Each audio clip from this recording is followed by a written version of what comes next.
One really important fact that I'd like you to assess before you hit any golf shot is the type and quality of the lie that you have. So you don't just look at the shot and say, well, it's 150 yards, that means it's this club, and away you go. And this is one area that the golf professionals are very good at. When you see them on the TV, they're always having a good look at the lie, maybe even getting the caddy's advice on the type of lie that their ball is in.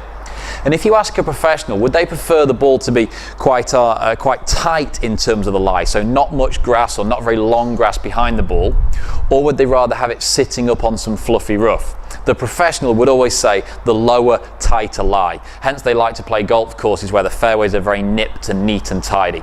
But I think a lot of club golfers, if they're honest with themselves, would actually rather the ball was sitting in the semi-rough, in the fluffy lie. So you see the ball land on the middle of the fairway, it bounces to the edge and jumps into the fluffy lie in the rough. Then when you get down to the ball, it's got a bit of sponge and a bit of give underneath it. And that's because a lot of amateur and club golfers actually like to scoop the ball up into the air. So why do the professionals like the ball on the tight lie? Well, it's actually because as a good ball striker, you should be hitting the golf ball first, not the ground first. So a professional doesn't really mind what is then under or after the golf ball because they hit the ball first. So to help you be a better ball striker when you're playing off bare and tight lies, here's a couple of key indicators that I'd like you to work on. The first thing would be to make sure the ball is in an appropriate ball position for a bare lie. I've got a 7-iron here, and I'd normally play the ball very slightly ahead of centre with a 7.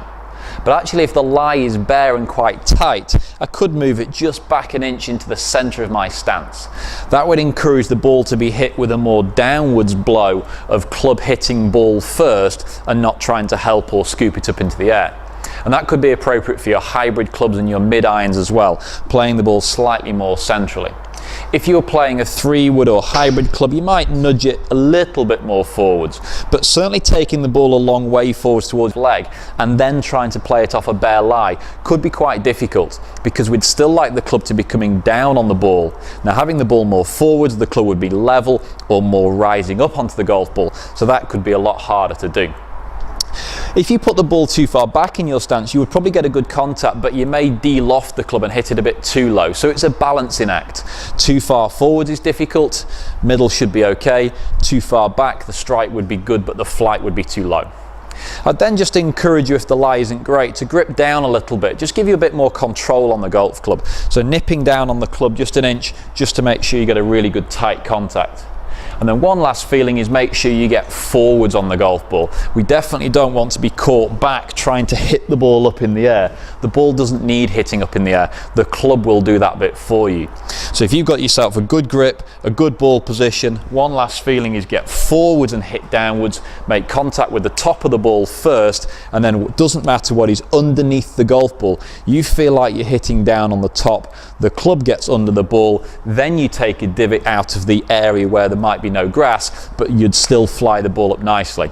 Leaning back, flicking and scooping isn't going to work.